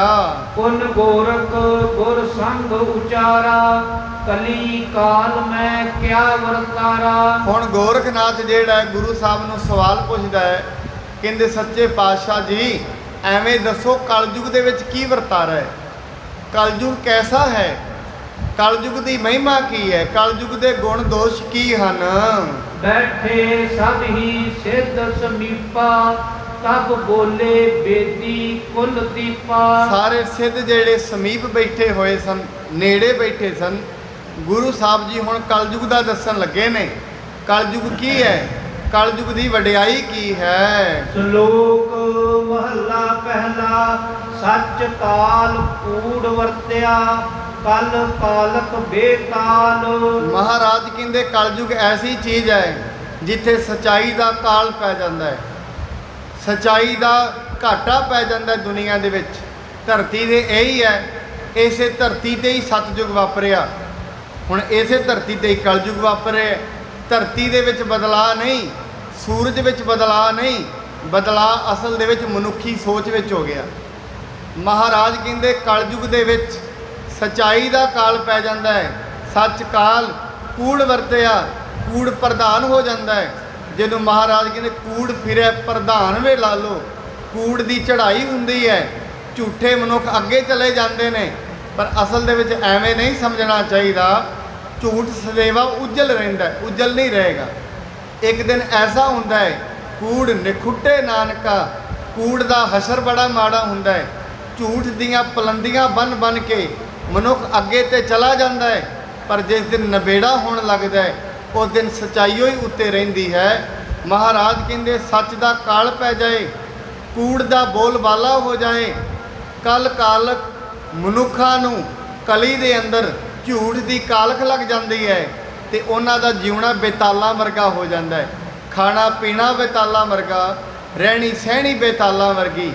ਅਸਲ ਦੇ ਵਿੱਚ ਮਨੁੱਖਾਂ ਦੇ ਅੰਦਰੋਂ ਵਿਵੇਕਹੀਣਤਾ ਹੋ ਜਾਂਦੀ ਹੈ, ਮਨੁੱਖਤਾ ਦੇ ਅੰਦਰੋਂ ਗਿਆਨ ਦੀ ਹੀਣਤਾ ਹੋ ਜਾਂਦੀ ਹੈ। ਸਹੀ ਗਲਤ ਦਾ ਫੈਸਲਾ, ਪਾਪ ਪੁੰਨ ਨਾ ਵਿਚਾਰਿਆ, ਬਾਣੀ ਕਹਿੰਦੀ ਹੈ ਪਾਪ ਤੇ ਪੁੰਨ ਦੀ ਵਿਚਾਰ ਮਨੁੱਖਾਂ ਦੇ ਅੰਦਰੋਂ ਖਤਮ ਹੋ ਜਾਂਦੀ ਹੈ। ਬੀਉ ਬੀਜ ਪੱਤ ਲੈ ਗਏ, ਅਬ ਕਿਉਂ ਉਗਵੈ ਦਾਲ। ਅਸਲ ਦੇ ਵਿੱਚ ਜਿਹੜੇ ਮਨੁੱਖ ਦੁਨੀਆ ਦੇ ਉੱਤੇ ਨਾਮ ਨੂੰ ਬੀਜਦੇ ਨੇ ਉਹ ਇੱਜ਼ਤ ਦੇ ਸਮੇਂ ਦਰਗਾਹ ਦੇ ਵਿੱਚ ਚਲੇ ਜਾਂਦੇ ਨੇ। ਅਬ ਕਿਉਂ ਉਗਵੈ ਦਾਲ, ਪਰ ਦਲਿਆ ਹੋਇਆ ਦਾਣਾ। ਜਿਹੜੇ ਮਨੁੱਖ ਪਰਮਾਤਮਾ ਤੋਂ ਟੁੱਟੇ ਹੁੰਦੇ ਨੇ, ਜਿਨ੍ਹਾਂ ਦਾ ਮਨ ਬਿਰਤੀ ਤੇ ਚਿੱਤ ਇਕਾਗਰ ਚਿੱਤ ਨਹੀਂ ਹੁੰਦਾ, ਮਨ ਕੁਝ ਹੋਰ ਕਹਿੰਦਾ ਹੈ, ਬਿਰਤੀ 'ਚ ਕੁਝ ਹੋਰ ਚੱਲਦਾ ਹੈ, ਜਿਨ੍ਹਾਂ ਦੇ ਵਿੱਚ ਇਹ ਉਹਨਾਂ ਦਾ ਦਾਲ ਜਿਵੇਂ ਦਾਲ ਦਲੀ ਹੁੰਦੀ ਹੈ, ਦੋ ਫਾੜ ਹੋ ਜਾਂਦੀ ਹੈ, ਉਹਦਾ ਕੁਝ ਨਹੀਂ ਬਣਦਾ। ਪਰ ਜਦੋਂ ਇਕਾਗਰ ਚਿੱਤ ਹੁੰਦੀ ਹੈ ਉਦੋਂ ਉਹ ਉੱਗ ਪੈਂਦੀ ਹੈ। ਜੇ ਇੱਕ ਹੋਏ ਤਾਂ ਉਗਵੈ, ਰੁੱਤੀ ਰੁੱਤ ਹੋਏ। ਪਰ ਅਸਲ ਦੇ ਵਿੱਚ ਜੇ ਇੱਕ ਹੋਏ, ਜੇ ਬੀਜ ਇੱਕ ਰਹੇ, ਮਨੁੱਖ ਦਾ ਮਨ, ਮਨੁੱਖ ਦਾ ਹਿਰਦਾ, ਇਹ ਸਾਰੇ ਇਕੱਠੇ ਹੋ ਜਾਣ, ਸਿਰਫ ਕਿਹੜੀ ਅਵਸਥਾ ਤੇ ਸੁਣਿਆ ਸੁਰਤ ਹੋਵੇ ਮਨ ਬੁੱਧ, ਇਸ ਅਵਸਥਾ ਤੇ ਜੇ ਪਹੁੰਚ ਜਾਏ ਮਨੁੱਖ, ਕਹਿੰਦੇ ਫਿਰ ਅਸਲ ਦੇ ਵਿੱਚ ਸਮਾਂ ਬੜਾ ਢੁਕਵਾਂ ਹੈ। ਆ ਜਿਹੜਾ ਸਮਾਂ ਕਲਯੁਗ ਦਾ ਚੱਲ ਰਿਹਾ ਹੈ, ਇਹਦੇ ਵਿੱਚ ਪਰਮੇਸ਼ਰ ਦੀ ਪ੍ਰਾਪਤੀ ਭਾਈ ਗੁਰਦਾਸ ਜੀ ਕਹਿੰਦੇ ਪਹਿਲੇ ਨਾਲੋਂ ਛੇਤੀ ਹੋ ਜਾਂਦੀ ਹੈ। ਕਲਯੁਗ ਦੇ ਵਿੱਚ ਪਹਿਲਾਂ ਤੇ ਹਜ਼ਾਰਾਂ ਸਾਲ ਤਪ ਕਰਨਾ ਪੈਂਦਾ ਸੀ, ਕਿਤੇ ਪੁੱਠੇ ਲਮਕਣਾ ਪੈਂਦਾ ਸੀ, ਪਰ ਅੱਜ ਦਾ ਤੇ ਮਹਾਰਾਜ ਕਹਿੰਦੇ ਨੇ ਅਬ ਕਲੂ ਆਇਓ ਰੇ, ਇੱਕ ਨਾਮ ਬੋਧ ਹੋ। ਹੁਣ ਤੇ ਇੱਕ ਕਲਯੁਗ ਦਾ ਸਮਾਂ ਹੈ, ਮਨੁੱਖ ਥੋੜਾ ਹੀ ਚਿਰ ਨਾਮ ਜਪੇ, ਵਾਹਿਗੁਰੂ ਵਾਹਿਗੁਰੂ ਕਰੇ, ਥੋੜੇ ਸਮੇਂ ਬਾਅਦ ਹੀ ਉਹਨੂੰ ਪਰਮਾਤਮਾ ਦੀ ਪਰਮਾਰਥ ਦੇ ਰਾਹ ਦੀ ਸੋਝੀ ਹੋ ਜਾਂਦੀ ਹੈ। ਨਾਨਕ ਪਾਹੈ ਬਾਹਰਾ ਕੋਰੇ ਰੰਗ ਨਾ ਹੋ ਸੋਏ। ਕਹਿੰਦੇ ਜਿਵੇਂ ਪਾ ਦੇਣ ਤੋਂ ਬਗੈਰ ਨਵਾਂ ਕੱਪੜਾ ਰੰਗਿਆ ਨਹੀਂ ਜਾਂਦਾ, ਪਾ ਚੜਾਉਣੀ ਪੈਂਦੀ ਹੈ, ਕੱਪੜਾ ਤਾਂ ਰੰਗਿਆ ਜਾਂਦਾ ਹੈ। ਐਵੇਂ ਜਦੋਂ ਮਨੁੱਖ ਦੇ ਮਨ ਦੇ ਉੱਤੇ ਨਾਮ ਦੀ ਪਾ ਚੜ੍ਹਦੀ ਹੈ, ਫਿਰ ਇਹ ਮਨ ਪਰਮਾਤਮਾ ਦੀ ਬੰਦਗੀ ਦੇ ਅੰਦਰ, ਪਰਮਾਤਮਾ ਦੇ ਨਾਮ ਦੇ ਅੰਦਰ ਰੰਗਿਆ ਜਾਂਦਾ ਹੈ। ਭੈ ਵਿੱਚ ਕੁੰਭ ਚੜਾਈਐ ਸ਼ਰਮ ਪਾਹੂ ਤਨ ਹੋਏ। ਇਹ ਮਹਾਰਾਜ ਇੱਥੇ ਤਰੀਕਾ ਦੱਸਦੇ ਨੇ। ਕਹਿੰਦੇ ਇੱਕ ਭੈ ਦੀ ਜਦੋਂ ਮਨੁੱਖ ਦੇ ਅੰਦਰ ਡਰ ਰਹਿੰਦਾ ਹੈ ਪਰਮਾਤਮਾ ਦਾ, ਜਿਨ੍ਹਾਂ ਦੇ ਅੰਦਰ ਪਰਮਾਤਮਾ ਦਾ ਡਰ ਹੁੰਦਾ ਹੈ, ਪਰਮਾਤਮਾ ਦਾ ਪਿਆਰ ਵੀ ਉਹਨਾਂ ਅੰਦਰ ਰਹਿੰਦਾ ਹੈ। ਇਹ ਦੋਵੇਂ ਚੀਜ਼ਾਂ ਇਕੱਠੀਆਂ ਹੀ ਰਹਿੰਦੀਆਂ ਨੇ। ਜਿਹੜੀ ਚੀਜ਼ ਦਾ ਸਾਨੂੰ ਡਰ ਹੈ, ਡਰ ਤਾਂ ਹੈ ਸਾਨੂੰ ਉਹਦੇ ਨਾਲ ਪਿਆਰ ਹੈ। ਜਿਸ ਚੀਜ਼ ਦਾ ਡਰ ਨਹੀਂ, ਉਹਦੇ ਨਾਲ ਪਿਆਰ ਵੀ ਨਹੀਂ। ਮਨੁੱਖ ਨੂੰ ਦੁਨੀਆ ਨਾਲ ਪਿਆਰ ਹੈ, ਦੁਨੀਆ ਦਾ ਡਰ ਵੀ ਹੈ। ਚੰਗਾ ਕੱਪੜਾ ਪਾ ਕੇ ਤੁਰਦਾ ਹੈ, ਮਾੜਾ ਕਿਉਂ ਨਹੀਂ ਪਾਉਂਦਾ? ਲੋਕੀ ਕੀ ਕਹਿਣਗੇ? ਡਰ ਹੈ। ਇਸ ਡਰ ਕਾਹਦਾ ਹੈ? ਡਰ ਇਹ ਹੈ ਮੇਰੀ ਇੱਜ਼ਤ ਨਾ ਚਲੀ ਜਾਏ। ਡਰ ਜਿੱਥੇ ਹੈ, ਜਿੱਥੇ ਡਰ ਹੁੰਦਾ ਹੈ, ਪ੍ਰੇਮ ਵੀ ਉੱਥੇ ਹੁੰਦਾ ਹੈ। ਮਹਾਰਾਜ ਕਹਿੰਦੇ ਨੇ ਜਦੋਂ ਭੈ ਹੋਏਗਾ ਪਰਮਾਤਮਾ ਦਾ, ਜਿਨ੍ਹਾਂ ਦੇ ਅੰਦਰ ਭੈ ਰਹਿੰਦਾ ਹੈ, ਉਹ ਅਗਰ ਸ਼ਰਮ ਕਰ ਲੈਣ, ਇੱਕ ਤੇ ਪਰਮਾਤਮਾ ਦਾ ਨਿਰਪਲ ਭਉ ਅੰਦਰ ਰੱਖਣ ਵੀ ਸਾਨੂੰ ਉਹ ਤੱਕ ਰਿਹਾ, ਨਾਲ ਦੀ ਨਾਲ ਨਾਮ ਦੀ ਮਿਹਨਤ ਕਰ ਲੈਣ, ਰੋਜ਼ ਸਵੇਰੇ ਸ਼ਾਮ ਪਰਮਾਤਮਾ ਦਾ ਡਰ ਰੱਖ ਕੇ ਸ਼ਰਮ ਕਰਨ। ਸ਼ਰਮ ਕਾਹਦਾ ਕਰਨ? ਨਾਮ ਜਪਣ ਦਾ। ਜੇ ਉਹ ਸ਼ਰਮ ਕਰ ਲੈਣ, ਦੁਨੀਆ ਦੇ ਵਿੱਚ ਉਹ ਪਾਰ ਉਤਾਰ ਹੋ ਜਾਂਦੇ ਹਨ। ਨਾਨਕ ਭਗਤੀ ਜੇ ਰਪੈ ਕੂੜੈ ਸੋਏ ਨਾ ਕੋਏ। ਮਹਾਰਾਜ ਕਹਿੰਦੇ ਨੇ ਜੇ ਮਨੁੱਖ ਵਾਹਿਗੁਰੂ ਦੇ ਸਿਮਰਨ ਨਾਲ ਰੰਗਿਆ ਜਾਵੇ ਤੇ ਉਸ ਦੀ ਸੋਭਾ ਕਦੇ ਜ਼ਿੰਦਗੀ ਦੇ ਵਿੱਚ ਝੂਠੀ ਨਹੀਂ ਹੁੰਦੀ। ਉਹ ਬੇਦਾਗ ਦੁਨੀਆ ਤੋਂ ਇੱਥੋਂ ਚਲੇ ਜਾਂਦੇ ਹਨ। ਮਾਂਜਵਾਰ ਸ਼ਲੋਕ ਮਹੱਲਾ ਪਹਿਲਾ। ਕਲ ਕਾਤੀ ਰਾਜੇ ਕਾ ਸਾਈ ਧਰਮ ਪੰਕ ਕਰ ਉਡਰਿਆ। ਮਹਾਰਾਜ ਕਹਿੰਦੇ ਕਲਯੁਗ ਦੇ ਵਿੱਚ ਕੈਸਾ ਸਮਾਂ ਆਏਗਾ? ਕਲ ਕਾਤੀ ਰਾਜੇ ਕਸਾਈ। ਕਲਯੁਗ ਛੁਰੀ ਹੈ ਤੇ ਬਾਦਸ਼ਾਹ ਕਸਾਈ ਹਨ। ਕਲ ਕਾਤੀ ਰਾਜੇ ਕਸਾਈ ਧਰਮ ਪੰਖ ਉਡਰਿਆ। ਕਲਯੁਗ ਭਾਵ ਮਾੜੇ ਵਿਚਾਰਾਂ ਦੀ ਤੇ ਛੁਰੀ ਹੈ। ਇਹ ਛੁਰੀ ਨੂੰ ਫੜਿਆ ਕਿੰਨੇ ਹੈ? ਕਸਾਈਆਂ ਨੇ, ਰਾਜਿਆਂ ਨੇ। ਰਾਜਿਆਂ ਨੇ ਫੜ ਕੇ ਕੀ ਕਰ ਰਹੇ ਨੇ? ਸਵੇਰੇ ਸ਼ਾਮ ਰਾਜੇ ਉਲਟੀ ਵਾੜ ਖੇਤ ਕੋ ਖਾਈ। ਅੱਜ ਵੇਖ ਲਓ, ਜਿਹੜਾ ਕੋਈ ਸਾਡਾ ਰਾਖਾ ਬਣਦਾ ਹੈ, ਕੋਈ ਦੁਨੀਆ ਨੂੰ ਲੁੱਟ ਲੈਂਦਾ ਹੈ। ਇਹ ਕਲਯੁਗ ਦਾ ਵਰਤਾਰਾ ਚੱਲ ਰਿਹਾ। ਜਿਹੜਾ ਦੇਸ਼ ਦੀ ਸੇਵਾ ਕਰਨ ਲਈ ਅੱਗੇ ਆਉਂਦਾ ਹੈ, ਉੱਤੇ ਹੀ ਇਲਜ਼ਾਮ ਲੱਗ ਜਾਂਦੇ ਨੇ, ਇਹਨੇ ਬੜੇ ਵੱਡੇ ਧੋਖੇ ਕੀਤੇ ਨੇ। ਜਿਹੜੇ ਮਨੁੱਖ ਆਪਣੀ ਮਾਤਰ ਭੂਮੀ ਦੇ ਨਾਲ ਧੋਖੇ ਕਰ ਜਾਣ, ਉਹਨਾਂ ਨੂੰ ਕਿਤੇ ਵੀ ਦੁਨੀਆ ਵਿੱਚ, ਦਰਗਾਹ ਵਿੱਚ, ਰਾਹ ਵਿੱਚ, ਇੱਥੇ ਵੀ ਸ਼ਾਂਤੀ ਨਹੀਂ ਪ੍ਰਾਪਤ ਹੁੰਦੀ।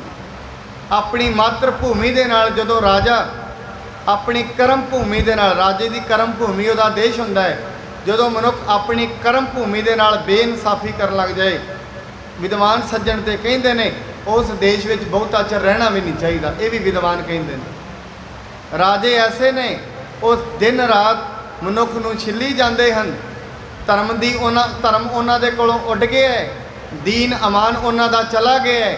ਉਹਨਾਂ ਦੀ ਬਸ ਇੱਕੋ ਹਵਸ ਰਹਿ ਗਈ ਹੈ, ਪੈਸਾ ਕਮਾ ਲਈਏ।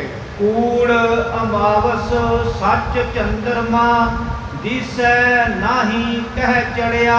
ਇੱਥੇ ਮਹਾਰਾਜ ਅਮਾਵਸ ਤੇ ਚੰਦਰਮਾ ਦਾ ਇੱਕ ਉਦਾਹਰਣ ਲੈਂਦੇ ਨੇ। ਕਹਿੰਦੇ ਅਸਲ ਦੇ ਵਿੱਚ ਇਹ ਚੀਜ਼ ਦੇਖੋ, ਅਮਾਵਸ ਦੀ ਰਾਤ ਹੁੰਦੀ ਹੈ, ਅਮਾਵਸ ਦੀ ਰਾਤ ਨੂੰ ਚੰਦਰਮਾ ਨਹੀਂ ਹੁੰਦਾ ਅਮਾਵਸ ਦੀ ਰਾਤ ਨੂੰ, ਕਿਉਂਕਿ ਕਾਲੀ ਰਾਤ ਹੁੰਦੀ ਹੈ। ਕਹਿੰਦੇ ਐਸੇ ਸਮਝ ਲਵੋ ਜਿਹੜਾ ਕੂੜ ਹੈ, ਇਹ ਮੰਨ ਲਵੋ ਇਹ ਕਾਲੀ ਰਾਤ ਹੈ। ਕੂੜ ਇੰਨਾ ਗੂੜਾ ਹੋ ਗਿਆ ਹੈ, ਇਸ ਕੂੜ ਦੇ ਅੰਦਰ ਸੱਚਾਈ ਦੇਖੀ ਨਹੀਂ ਰਹੀ। ਜਿਵੇਂ ਅਮਾਵਸ ਦੀ ਰਾਤ ਦੇ ਅੰਦਰ ਚੰਦਰਮਾ ਦਿਖਾਈ ਨਹੀਂ ਪੈਂਦਾ, ਕੂੜ ਦੀ ਐਸੀ ਹਨੇਰੀ ਵਗ ਰਹੀ ਹੈ, ਕੂੜ ਇੰਨਾ ਗਹਿਰਾ ਹੋ ਗਿਆ ਹੈ। ਸੱਚਾਈ ਆਪਾਂ ਕਹਿ ਦਿੰਦੇ ਆ ਅੱਜ ਕੱਲ੍ਹ ਤੇ ਸੱਚਾਈ ਉੱਡ ਹੀ ਗਈ ਹੈ, ਭਾਵ ਸੱਚਾਈ ਰਹਿ ਹੀ ਨਹੀਂ ਗਈ। ਹਰੇਕ ਮਨੁੱਖ ਇਹ ਸੋਚਦਾ ਹੈ ਇਹਨੂੰ ਵੀ ਮੈਂ ਲੁੱਟ ਲਵਾਂ। ਹਰੇਕ ਮਨੁੱਖ ਇੱਕ ਦੂਜੇ ਦਾ ਵੈਰੀ ਬਣ ਚੁੱਕਾ ਹੈ। ਇਸ ਕਰਕੇ ਕੂੜ ਇੰਨਾ ਗਹਿਰਾ ਚਲਾ ਗਿਆ ਹੈ, ਸੱਚਾਈ ਕਿਤੇ ਵੀ ਨਜ਼ਰ ਨਹੀਂ ਆ ਰਹੀ। ਹਾਂ ਭਾਲ ਵੇਖਣੀ ਹੋਈ ਅੰਧੇਰੇ ਰਹੋ ਨਾ ਕੋਈ। ਕਹਿੰਦੇ ਅਸਲ ਦੇ ਵਿੱਚ ਹੋਂ ਭਾਲ ਵੀ ਕੁੰਨੀ ਹੋਈ। ਇਹਦੇ ਦੋ ਅਰਥ ਵਿਦਵਾਨ ਕਰਦੇ ਨੇ। ਮੈਂ ਭਾਲ ਦੇ ਵਿੱਚ ਸਚਾਈ ਦੀ ਭਾਲ ਦੇ ਵਿੱਚ ਪਰੇਸ਼ਾਨ ਹੋ ਗਈਆਂ, ਪਰ ਅਸਲ ਜੀਵ ਆਤਮਾ ਕਹਿੰਦੀ ਹੈ ਮੈਂ ਜਾਈਏ। ਅਸਲ ਦੇ ਵਿੱਚ ਜੀਵ ਆਤਮਾ ਐਸੀ ਪੁਕਾਰ ਕਿਉਂ ਕਰ ਰਹੀ ਹੈ? ਕਿਉਂਕਿ ਜਿਹੜੇ ਧਰਮ ਦੇ ਰੂਪ ਦੇ ਵਿੱਚ ਵੀ ਉਹ ਵੀ ਅੱਜ ਕੱਲ੍ਹ ਪਖੰਡ ਕਰਕੇ ਦੁਨੀਆ ਨੂੰ ਲੁੱਟ ਲੈਂਦੇ ਨੇ। ਜਿਨ੍ਹਾਂ ਨੇ ਗਿਆਨ ਦੇਣਾ ਹੈ ਉਹ ਵੀ ਦੁਨੀਆ ਨੂੰ ਲੁੱਟ ਲੈਂਦੇ ਨੇ। ਪਰਮਾਰਥ ਦੇ ਖੋਜੀ ਵੀ ਨਹੀਂ ਵਿਖ ਰਹੇ। ਕਹਿੰਦੇ ਮੈਂ ਭਾਲ ਕੇ ਪਰੇਸ਼ਾਨ ਹੋ ਗਈ ਹਾਂ, ਪਰ ਹਨੇਰਾ ਕੂੜ ਦਾ ਐਸਾ ਹੈ, ਕੂੜ ਦੇ ਹਨੇਰੇ ਦੇ ਵਿੱਚ ਸਚਾਈ ਕਿਤੇ ਨਜ਼ਰ ਹੀ ਨਹੀਂ ਆ ਰਹੀ। ਵਿੱਚ ਹਉਮੈ ਕਰ ਦੁਖ ਰੋਈ, ਕਹੋ ਨਾਨਕ ਕਿਨ ਬਿਦ ਗਤ ਹੋਈ। ਮਹਾਰਾਜ ਇਹ ਗੱਲ ਅੰਤ ਦੇ ਵਿੱਚ ਇਹ ਗੱਲ ਕਹਿੰਦੇ ਨੇ, ਕਹਿੰਦੇ ਅਸਲ ਦੇ ਵਿੱਚ ਹੋਇਆ ਕੀ ਹੈ? ਹਉਮੈ ਕਰ ਕਰਕੇ ਮਨੁੱਖ ਦੁੱਖ ਦੇ ਵਿੱਚ ਪੈਂਦਾ ਰਹਿੰਦਾ ਹੈ। ਫਿਰ ਇਹ ਅੱਗੇ ਸਵਾਲ ਹੈ, ਕਹੋ ਨਾਨਕ ਕਿਨ ਬਿਦ ਗਤ ਹੋਈ, ਕਿਹੜੇ ਤਰੀਕੇ ਦੇ ਨਾਲ ਗਤੀ ਹੋਵੇਗੀ? ਇਸ ਕਲਯੁਗ ਦੇ ਅੰਦਰ ਮਨੁੱਖ ਨੂੰ ਮੋਕਸ਼ ਕਿਵੇਂ ਮਿਲੇਗਾ? ਮੋਖ ਦੀ ਪ੍ਰਾਪਤੀ ਕਿਵੇਂ ਹੋਏਗੀ? ਕਿਉਂਕਿ ਅਸਲ ਦੇ ਵਿੱਚ ਮਨੁੱਖ ਦੀ ਜਿਹੜੀ ਮੇਨ ਯਾਤਰਾ ਹੈ ਉਹ ਮੋਕਸ਼ ਹੀ ਹੈ, ਮੁਕਤੀ ਹੈ। ਪਰ ਗੁਰਬਾਣੀ ਵਿੱਚ ਫਿਰ ਇੱਕ ਸ਼ਬਦ ਵੀ ਆਉਂਦਾ ਹੈ, ਕਹਿੰਦੇ ਜਿਹੜਾ ਗਿਆਨੀ ਹੋ ਜਾਂਦਾ ਉਹ ਮੁਕਤੀ ਨੂੰ ਛੱਡ ਵੀ ਦਿੰਦਾ ਹੈ। ਮੁਕਤ ਬਪੜੀ ਵੀ ਗਿਆਨੀ ਤਿਆਗ ਹੈ। ਜਿਹੜੇ ਮੁਕਤੀ ਹੁੰਦੀ ਹੈ ਉਹਨੂੰ ਗਿਆਨੀ ਉਹਨੂੰ ਵੀ ਛੱਡ ਦਿੰਦਾ ਹੈ, ਪਰ ਗਿਆਨੀ ਤਿਆਗਤਾ ਹੈ। ਅਸੀਂ ਆਪਾਂ ਇਹ ਕਹਿ ਦਈਏ ਵੀ ਮੈਂ ਹੀ ਤਿਆਗ ਦਿੱਤੀ ਹੈ, ਸਾਨੂੰ ਕਿਹੜਾ ਮਿਲੀ ਹੈ? ਜੇ ਮਨੁੱਖ ਕਹੇ ਨਹੀਂ ਜੀ ਮੁਕਤੀ ਦੀ ਇੱਛਾ ਨਹੀਂ ਰੱਖਣੀ ਚਾਹੀਦੀ, ਫਿਰ ਮਨੁੱਖ ਪਰਮਾਤਮਾ ਦੇ ਰਾਹ ਤੇ ਤੁਰੇਗਾ ਕਿਵੇਂ? ਗਿਆਨੀ ਤਿਆਗ ਸਕਦਾ ਹੈ ਮੁਕਤੀ ਨੂੰ। ਜਿਹਨੂੰ ਮੁਕਤੀ ਮਿਲੀ ਨਹੀਂ, ਜੇ ਉਹ ਕਿ ਮੈਂ ਤਿਆਗੀ ਹੈ, ਫਿਰ ਉਹਦੇ ਵੱਲ ਤਾਂ ਤਿਆਗੀ ਹੈ। ਜੇ ਮਨੁੱਖ ਦੇ ਕੋਲ ਐਵੇਂ ਕਹਦੇ ਮੈਂ ਤੇ ਸੋਨੇ ਨੂੰ ਤਿਆਗ ਹੀ ਕਰ ਦਿੱਤਾ ਹੈ, ਜਦੋਂ ਸੋਨਾ ਹੈ ਹੀ ਨਹੀਂ, ਤਿਆਗਿਆ ਹੀ ਹੈ। ਆਖੇ ਮੈਂ ਤੇ ਕੋਹੇ ਨੂਰ ਦਾ ਤਿਆਗ ਹੀ ਕਰ ਦਿੱਤਾ ਹੈ, ਜਦੋਂ ਹੈ ਹੀ ਨਹੀਂ, ਤਿਆਗਿਆ ਹੀ ਹੈ। ਜੇ ਇਸ ਮਨੁੱਖ ਕੋਲ ਗਿਆਨ ਹੀ ਨਹੀਂ, ਉਹ ਕਹੇਗਾ ਮੈਂ ਗਿਆਨ ਦਾ ਤਿਆਗ ਕੀਤਾ, ਗਿਆਨ ਹੈ ਹੀ ਨਹੀਂ, ਤਿਆਗ ਹੀ ਹੈ। ਇਸ ਕਰਕੇ ਮਨੁੱਖ ਨੂੰ ਪਹਿਲਾਂ ਆਮ ਵਿਦਾਂਤ ਦੇ ਗ੍ਰੰਥ ਇਹ ਕਹਿੰਦੇ ਨੇ, ਗੁਰੂ ਸਾਹਿਬ ਵੀ ਕਹਿੰਦੇ ਨੇ, ਜਦੋਂ ਵੀ ਮਨੁੱਖ ਤੁਰੇ ਪਹਿਲਾਂ ਇਹ ਆਸ ਕਰਨੀ ਚਾਹੀਦੀ ਹੈ ਮੈਨੂੰ ਪ੍ਰਭੂ ਦੇ ਚਰਨ ਮਿਲ ਜਾਣ।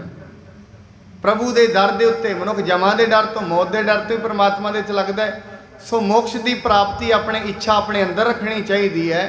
ਜਦੋਂ ਵੱਡੀ ਅਵਸਥਾ 'ਤੇ ਮਨੁੱਖ ਪਹੁੰਚ ਜਾਂਦਾ ਹੈ, ਇਹ ਤਿਆਗ ਵੀ ਕਰ ਦਿੰਦਾ ਹੈ। ਸੋ ਇਹ ਗੁਰੂ ਨਾਨਕ ਸਾਹਿਬ ਜੀ ਦੀ ਅੱਜ ਦੀ ਇਹ ਕਥਾ ਮਹਾਰਾਜ ਉਹਨਾਂ ਨੂੰ ਦੱਸ ਰਹੇ ਨੇ। ਕੱਲ ਨੂੰ ਸੱਚੇ ਪਾਤਸ਼ਾਹ ਇੱਕ ਸ਼ਬਦ ਹੈ ਗੁਰਬਾਣੀ, ਸਤੀ ਪਾਪ ਕਰ ਸਤ ਕਮਾਏ, ਗੁਰ ਦੀਖਿਆ ਘਰ ਦੇਵਣ ਜਾਹੇ। ਕੱਲ ਨੂੰ ਮਨੁੱਖ ਧਾਰਮਿਕ ਆਗੂਆਂ ਦਾ ਹਾਲ ਦੱਸਣਗੇ। ਅਸਲ ਦੇ ਵਿੱਚ ਕਾਲਯੁਗ ਦੇ ਵਿੱਚ ਧਾਰਮਿਕ ਲੋਕ ਕੀ ਕਰ ਰਹੇ ਹਨ, ਉਹਨਾਂ ਦੀ ਬਿਰਤੀ ਕੈਸੀ ਹੈ, ਉਹ ਕੀ ਕਰਨਾ ਚਾਹੁੰਦੇ ਹਨ, ਐਸੀ ਬਿਰਤੀ ਬਾਰੇ ਕੱਲ ਨੂੰ ਆਪਾਂ ਇੱਥੇ ਬੈਠ ਕੇ ਗੁਰੂ ਸਾਹਿਬ ਜੀ ਦੇ ਪਾਵਨ ਦਰਬਾਰ ਦੇ ਅੰਦਰ ਇਸ ਚੀਜ਼ ਨੂੰ ਫਿਰ ਅੱਗੇ ਗੁਰੂ ਸਾਹਿਬ ਦੀ ਕਥਾ ਆਰੰਭ ਕਰਾਂਗੇ। ਕਿਉਂਕਿ ਬੜਾ ਸੁੰਦਰ ਲੱਗਦਾ ਹੈ, ਏਡੇ ਵੱਡੇ ਮਹਾਰਾਜ ਦੇ ਦਰਬਾਰ ਹਨ। ਸਿੰਘਾਂ ਨੇ ਤੇ ਇਹ ਨਾਰਾ ਵੀ ਬਣਾਇਆ ਸੀ, ਸੱਜ ਦੇ ਦੀਵਾਨ ਰਹਿਣ ਪੰਥ ਮਹਾਰਾਜ ਦੇ। ਇਹ ਦੀਵਾਨ ਐਵੇਂ ਸੱਜਦੇ ਰਹਿਣ, ਸੰਗਤਾਂ ਬੈਠਣਗੀਆਂ, ਗੁਰੂ ਦੀ ਚਰਚਾ ਹੋਏਗੀ। ਜਿਉਂ-ਜਿਉਂ ਗੁਰੂ ਦੀ ਚਰਚਾ ਵਿੱਚ ਮਨੁੱਖ ਨਰ ਨਾਰੀਆਂ ਸ਼ਾਮਲ ਹੁੰਦੇ ਹਨ, ਦੁਨੀਆ ਦੇ ਉੱਤੇ ਸੱਚ ਦਾ ਪ੍ਰਕਾਸ਼ ਵੱਧਦਾ ਜਾਂਦਾ ਹੈ। ਜਦੋਂ ਸੰਗਤ ਦੇ ਵਿੱਚ ਜਿਗਿਆਸੂਆਂ ਦੀ ਗਿਣਤੀ ਘਟਣੀ ਸ਼ੁਰੂ ਹੋ ਜਾਂਦੀ ਹੈ, ਜਦੋਂ ਜਿਗਿਆਸੂਆਂ ਦੀ ਗਿਣਤੀ ਘਟ ਜਾਂਦੀ ਹੈ, ਸਮਝ ਲਓ ਉਦੋਂ ਦੁਨੀਆ ਦੇ ਅੰਦਰ ਕੂੜ ਦਾ ਪ੍ਰਕਾਸ਼ ਜ਼ਿਆਦਾ ਹੋ ਰਿਹਾ ਹੈ। ਸੋ ਇਸ ਕਰਕੇ ਆਪ ਵੀ ਜਿਗਿਆਸਾ ਰੱਖੀਏ ਗੁਰੂ ਦੇ ਗਿਆਨ ਦੀ, ਨਾਲ ਦੀ ਨਾਲ ਹੋਰ ਵੀ ਸੰਗਤਾਂ ਹੋਣ, ਉਹਨਾਂ ਨੂੰ ਵੀ ਪ੍ਰੇਰਿਤ ਕਰੀਏ, ਆਪ ਵੀ ਜਪੀਏ, ਹੋਰਾਂ ਨੂੰ ਵੀ ਜਪਾਈਏ। ਇਹਦੇ ਵਿੱਚ ਬੜਾ ਭਲਾ ਹੈ। ਜੋ ਮਨੁੱਖ ਦੂਜੇ ਨੂੰ ਵੀ ਪ੍ਰੇਰਿਤ ਕਰਦਾ ਹੈ, ਇਹ ਬੜਾ ਵੱਡਾ ਦਾਨ ਹੈ, ਬੜਾ ਵੱਡਾ ਪੁੰਨ ਹੈ। ਕਿਸੇ ਨੂੰ ਜੀ ਦਾਤ ਦੇ ਦੇਣਾ, ਕਿਸੇ ਨੂੰ ਗੁਰਬਾਣੀ ਦੇ ਨਾਲ ਜੋੜ ਦੇਣਾ, ਬਹੁਤ ਵੱਡਾ ਦਾਨ ਹੈ। ਜੀ ਦਾਨ ਦੇ ਭਗਤੀ ਲਾਇਨ, ਕਿਸੇ ਨੂੰ ਜੀ ਦਾਨ ਦੇਣਾ, ਭਗਤੀ ਦੇ ਵਿੱਚ ਜੋੜ ਦੇਣਾ, ਨਾਮ ਦੇ ਵਿੱਚ ਜੋੜ ਦੇਣਾ, ਬਹੁਤ ਵੱਡੇ ਪੁੰਨ ਅਤੇ ਬੜੇ ਵੱਡੇ ਪੁੰਨ ਦਾ ਕੰਮ ਹੈ, ਬੜਾ ਵੱਡਾ ਦਾਨ ਹੈ ਦੁਨੀਆ 'ਤੇ। ਮਹਾਰਾਜ ਕਿਰਪਾ ਕਰਨ। ਗੁਰੂ ਨਾਨਕ ਸਾਹਿਬ ਜੀ ਦਾ ਪਾਵਨ ਇਤਿਹਾਸ ਚੱਲ ਰਿਹਾ ਹੈ। ਥੋੜੇ ਦਿਨਾਂ ਦੇ ਬਾਅਦ ਸਾਹਿਬ ਸ੍ਰੀ ਗੁਰੂ ਅੰਗਦ ਦੇਵ ਜੀ ਦਾ ਇਤਿਹਾਸ ਸ਼ੁਰੂ ਹੋਏਗਾ। ਕੁਦਰਤੀ ਨੂਰ, ਜਿਹਨੂੰ ਸੱਤੇ ਤੇ ਬਲਵੰਡ ਜੀ ਨੇ ਆਪਣੀ ਵਾਰ ਦੇ ਵਿੱਚ ਕੁਦਰਤੀ ਨੂਰ ਕਿਹਾ ਹੈ। ਮਹਾਰਾਜ ਦੇ ਚਿਹਰੇ ਵਿੱਚੋਂ ਕਿਵੇਂ ਕੁਦਰਤੀ ਨੂਰ ਝਲਕਦਾ ਹੁੰਦਾ ਸੀ, ਇਹ ਕਥਾ ਵੀ ਆਉਣ ਵਾਲੇ ਦੀਵਾਨਾਂ ਦੇ ਵਿੱਚ ਸ਼ੁਰੂ ਹੋਏਗੀ। ਆਪਾਂ ਸਾਹਿਬ ਸ੍ਰੀ ਗੁਰੂ ਅੰਗਦ ਦੇਵ ਜੀ ਦੀ ਕਥਾ ਵੀ ਬੜੇ ਪਿਆਰ ਸਤਿਕਾਰ ਦੇ ਨਾਲ ਆਪਣੀ ਜ਼ਿੰਦਗੀ ਵਿੱਚ ਸਮਝਾਂਗੇ ਵੀ, ਵਿਚਾਰਾਂ ਕਿੰਨੀ ਨਿਮਰਤਾ ਦੇ ਪੁੰਜ ਸਨ ਮਹਾਰਾਜ, ਕਿਵੇਂ ਗੁਰੂ ਨਾਨਕ ਤੋਂ ਉਹਨਾਂ ਨੇ ਨਾਮ ਦੀ ਪ੍ਰਾਪਤੀ ਕੀਤੀ, ਕਿਵੇਂ ਇੰਨੇ ਸੇਵਕਾਂ ਦੇ ਵਿੱਚੋਂ ਇੱਕ ਭਾਈ ਲਹਿਣਾ ਟਿਕਿਓਸ, ਜਿਹਨੂੰ ਬਾਣੀ ਕਹਿੰਦੀ ਹੈ ਜਾ ਸੁਦੋਸ ਤਾਂ ਲਹਿਣਾ ਟਿਕਿਓਸ, ਜਦੋਂ ਅਸਲ ਦੇ ਵਿੱਚ ਪਰਖ ਦਾ ਸਮਾਂ ਆਇਆ, ਭਾਈ ਲਹਿਣਾ ਜੀ ਨੂੰ ਮਹਾਰਾਜ ਜੀ ਨੇ ਪਰਖ ਦੇ ਵਿੱਚ ਅਵਲ ਕੱਢਿਆ। ਕਿਵੇਂ ਕੱਢਿਆ ਇਹ ਵੀ ਕਥਾ ਆਉਣ ਵਾਲੇ ਦੀਵਾਨਾਂ ਦੇ ਵਿੱਚ ਅਸੀਂ ਸਰਵਣ ਕਰਾਂਗੇ। ਇੰਨੀਆਂ ਬੇਨਤੀਆਂ ਪ੍ਰਵਾਨ ਹੋਈ ਭੁੱਲ ਚੁੱਕ ਦੀ ਖਮਾ ਕਰਨੀ ਜੀ। ਵਾਹਿਗੁਰੂ ਜੀ ਕਾ ਖਾਲਸਾ, ਵਾਹਿਗੁਰੂ ਜੀ ਕੀ ਫਤਿਹ।